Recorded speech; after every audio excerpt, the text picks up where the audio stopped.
lo que sucedió con la paciente es que presentó la clínica de tromboembolia pulmonar y haciendo el pretest de Wells para tromboembolia pulmonar da una probabilidad alta, como ya se había retomado previamente. Y de esto llama la atención o cabe la necesidad de recalcar que de las trombosis venosas, la enfermedad tromboembólica venosa, de esa es la tromboembolia pulmonar, en el 80% va a estar relacionada con una trombosis venosa profunda y de esos más del 50% van a presentar la trombosis venosa profunda asintomática. Y en cuanto a otra epidemiología, el 50% de los pacientes que tienen trombosis venosa profunda pueden tener una tromboembolia pulmonar silente, asintomática. Entonces podemos apoyarnos también de otro score como el de Ginebra, el cual tiene una probabilidad alta de 12 puntos en esta paciente. Aunando el dímero D y el estudio de la angiotomografía con la clínica de la paciente, podemos tener como el pretest alto, podemos omitir inicialmente la realización de un dímero D e irnos directamente a la angiotomografía, la cual pues nos va a decir si tiene alguna alteración, ya el diagnóstico confirmatorio de una tromboembolia pulmonar. Entonces, aquí en cuanto al abordaje del caso, nos corresponde a nosotros ver cuál es la causa de la trombosis, así como cuál sería la sospecha diagnóstica en este paciente con los datos que obtuvimos. Dentro de eso, llama la atención que presentaron la negatividad para estudios de autoinmunidad y el TTPA estaba normal, lo cual podemos tener en contra. Que no tiene pues, anticuerpos anticardiolipinas, el TTPA está normal como para pensar en alguna trombofilia adquirida. Y dentro de estudios que tenemos a favor es dentro del caso clínico que recibimos inicialmente, pues no tenía mayores estudios que ya mostramos, bueno, se mostraron hace un momento.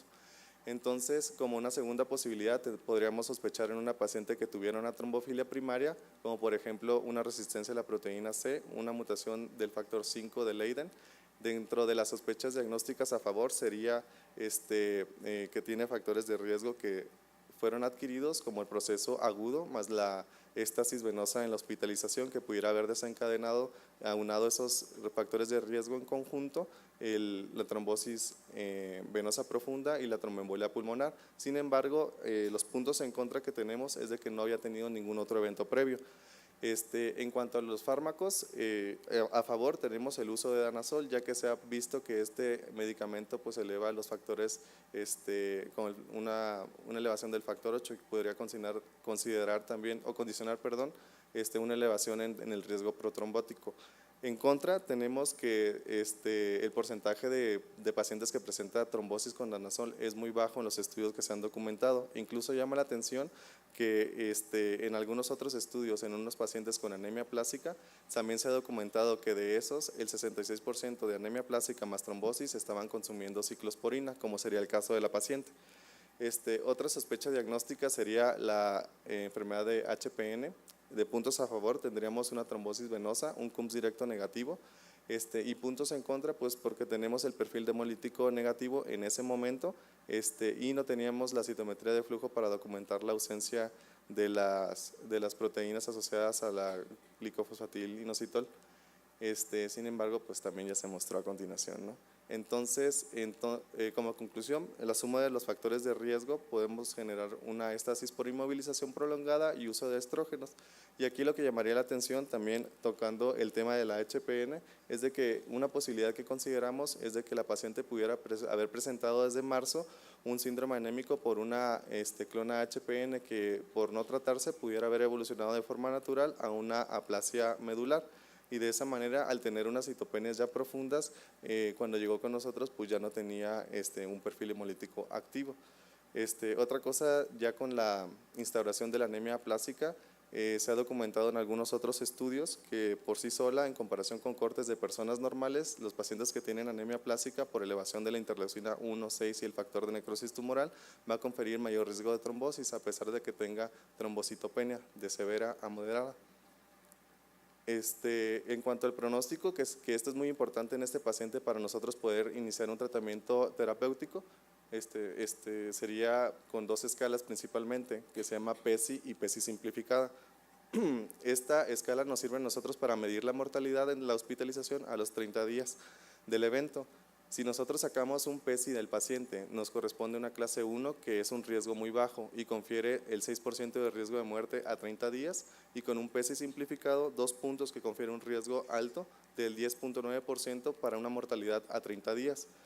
Eso es importante porque con base a ello podemos ver qué tipo de tratamiento vamos a dar, como un tratamiento fibrinolítico o un tratamiento solo con anticoagulación. La paciente aquí no tenía ningunos datos de descompensación hemodinámica, ninguna alteración neurológica, ni otros datos que sugirieran una alteración en el ventrículo derecho. Y si nos enfocamos a las guías españolas y al consenso también para la anticoagulación del Colegio Americano, tenemos que tener en cuenta otros estudios que no se habían solicitado inicialmente. Dentro de ellos, los principales serían ecocardiograma, gasometría, radiografía de tórax y troponinas. Entonces, si nosotros tomamos en cuenta que la paciente tuvo una tromboembolia pulmonar y nos enfocamos solamente en las guías de CHEST, pues nos indican como evidencia grado 1B la anticoagulación parenteral y después un traslape a antivitamina K. También llama la atención que podemos utilizar el rivaroxaban o apixaban inicialmente, ¿no? Sin embargo, si nosotros vamos a utilizar una anticoagulación parenteral, podemos vernos favorecidos de la heparina de bajo peso molecular, ya que la heparina no fraccionada va a conferir un riesgo mayor de hemorragia. Y lo que aquí es el reto terapéutico en esta paciente, ajeno a las guías de CHEST, es de que nuestro paciente tiene una trombocitopenia severa. Entonces la pregunta aquí sería anticoagulación en pacientes con trombocitopenia y procesos de enfermedades trombosis venosa, ¿no? Entonces tenemos que valorar en nuestros pacientes qué tiene de riesgo mayor, ya sea de trombosis, de hemorragia, qué afección funcional pueda tener la paciente. Entonces por eso tenemos que evaluar con los estudios que comentamos previamente y con base a ello ver qué tipo de tratamiento vamos a dar, tanto con dosis profilácticas o dosis estándar, recordando que la paciente tiene una cifra de 3.000 plaquetas y como comentaron hace un momento, estaba sometida a apoyo transfusional con hemocomponentes plaquetarios. Entonces, por eso tenemos que tener la conclusión de que el manejo siempre va a ser individualizado. Existe una escala que se documentó en el estudio IMPROVE en pacientes hospitalizados para saber cuál sería el riesgo hemorrágico en este tipo de pacientes, en pacientes en general. Si nosotros sometemos al paciente a esta escala, documentamos un riesgo bajo para hemorragia. Sin embargo, lo que llama la atención aquí en este estudio es que el corte de plaquetas es menos de 50.000.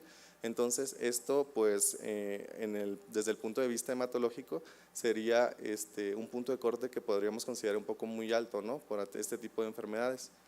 Entonces, existen poca literatura sobre cuál sería el manejo propio para este tipo de pacientes porque no existen hasta el momento escalas que estén referidas en nuestros pacientes hematológicos. Entonces existen algunos abstracts que se han presentado en el 2016 en ASH de diferentes centros médicos en Estados Unidos donde evalúan cuál sería el tratamiento mejor en este tipo de pacientes y aquí les presento dos títulos de abstracts donde mencionan cuál sería la terapia oportuna en este tipo de pacientes y lo curioso es de que ambos estudios se contradicen. Entonces, con esta conclusión, pues tendríamos de que no hay todavía no hay literatura específica o muy validada para ver cuál sería el tratamiento. El primer estudio menciona que los pacientes no hay ningún riesgo mayor de hemorragia siempre y cuando se mantenga una cifra plaquetaria mayor al 50% con apoyo transfusional. Y ahí lo que estaba instaurado eran dosis con heparina de bajo peso molecular a dosis estándar. Y el abstract de abajo menciona aquellos pacientes que tienen trombocitopenia, que tenían mayor riesgo de hemorragia, aquellos que estaban sometidos a terapias anticoagulantes de heparina bajo peso molecular con dosis estándar en comparación con aquellos que eran profilácticos versus aquellos que estaban sin terapia anticoagulante por tener trombocitopenia severa. Entonces, dentro de este estudio se documentó que si comparábamos cuáles pacientes podían presentar una recurrencia de tromboembolia, de enfermedad de enfermedad tromboembólica venosa, sería un riesgo del 2% en aquellos que tuvieron terapia con heparina de bajo peso molecular y 15% en aquellos que no tuvieron terapia anticoagulante. Sin embargo, si se comparaba el riesgo relativo, pues, la P no era no era significativa. Entonces, ahí es donde nosotros podemos ver que el tratamiento siempre va a ser individualizado. Y en este caso, nosotros concluimos que tal vez sería mejor continuar con una terapia de transfusión y con dosis profilácticas de la anticoagulación. Gracias. Muchas gracias. El doctor Martínez Murillo ya ha hecho mi presentación, le agradezco mucho. Le agradezco mucho a la AME dedicar este espacio, esta sesión, para conmemorar el Día Mundial de la Trombosis. Si vemos, la Sociedad Internacional de Trombosis y Hemostasia desde hace 5 años instituyó este día, el día 13, para que fuera un día que coincidiera con el onomástico de Richard Birkhoff. El 13 de octubre es el día de su onomástico. La trombosis es el mecanismo común que subyace en 3 principales causas de muerte en el mundo: el infarto al miocardio, los accidentes cerebrovasculares, la tromboembolia venosa. Estas cifras ya las habíamos mencionado, sin embargo, es importante hacer énfasis en que solamente en Europa cerca de 500.000 de personas mueren por tromboembolia venosa cada año. Si suman ustedes el total de las muertes por SIDA, cáncer de mama, próstata y accidentes viales, supera esta cifra. En Estados Unidos, entre 100.000 y 300.000 personas mueren por tromboembolia venosa cada año y es motivo de más de 500.000 hospitalizaciones.